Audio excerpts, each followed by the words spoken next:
हमारे लोग कितनी आसानी से कहते हैं कि अतिथि देवो भव, वसुदेव कुटुंबकम, विश्व गुरु बनेगा भारत। मगर हमारे भारत में गुरु कुछ इस तरीके से हैं। फोन मत लीजिए।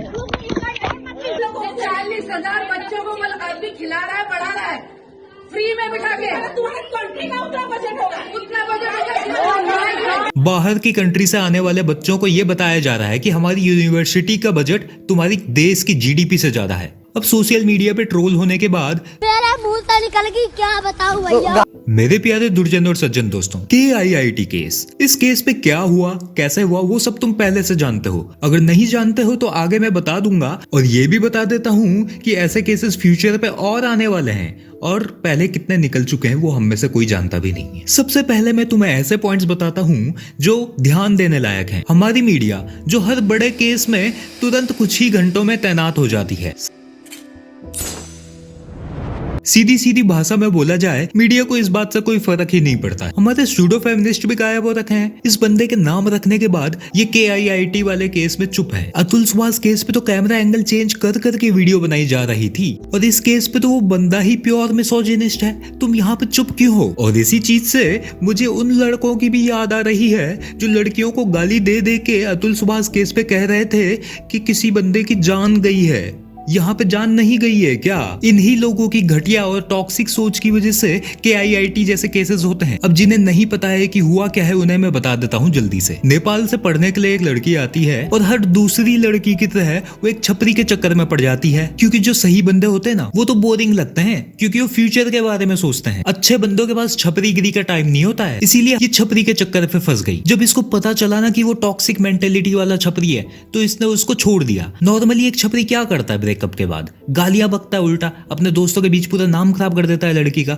उसके बाद वो जिम जाना स्टार्ट करता है, रील्स डालना स्टार्ट करता है। लेकिन इस छपरी के पास लड़की की वीडियोस भी हैं, तो ये इसी चीज का फायदा उठाते हुए लड़की को हरास करना स्टार्ट करता है, ब्लैकमेल करना स्टार्ट करता है। पूरा दिन शादी से रात अब रंडी साली जब आती माँ साली चली आती है।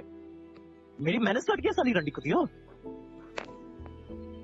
माफी मांग प्रकृति, मेरे मुंह मत लग मादर चोद यहाँ से। फिर जब लड़की अथॉरिटीज के पास जाती है कॉलेज के, भाई एक सवाल पूछा है किसी ने, would you rather watch a person get harassed their entire life और would you join in and put an end to their life? और बिल्कुल यही हुआ, और निराश होते हुए उस लड़की को वापस आना पड़ा। वैसे बेसिकली ये तो बहुत कॉमन चीज है, ये हर जगह होती है। या तो तुम अनदेखा करते हो या तो तुम देख ही नहीं पाते हो। मगर यहाँ पे लड़की ने अपनी जान ले ली, लेकिन इस पे भी लड़की की गलती है।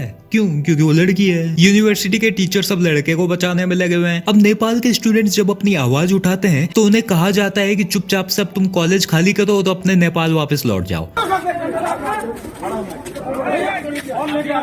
उन्हें बस पे बैठा के स्टेशन में छोड़ना स्टार्ट हो गया है, क्योंकि अगर नहीं जाएंगे तो अरेस्ट कर लिए जाएंगे। बस यही तो गलती हुई है कॉलेज वालों से, क्योंकि इससे पहले जितना भी हुआ था वो सब कुछ दबाया जाना आसान है। बहुत बार दब चुकी है ये चीजें। अब नेपाल की अथॉरिटीज भी तो कुछ बोलेंगी ही ना। और इतना सारा ड्रामा करने के बाद नेपाल के स्टूडेंट्स से माफी मांगी गई।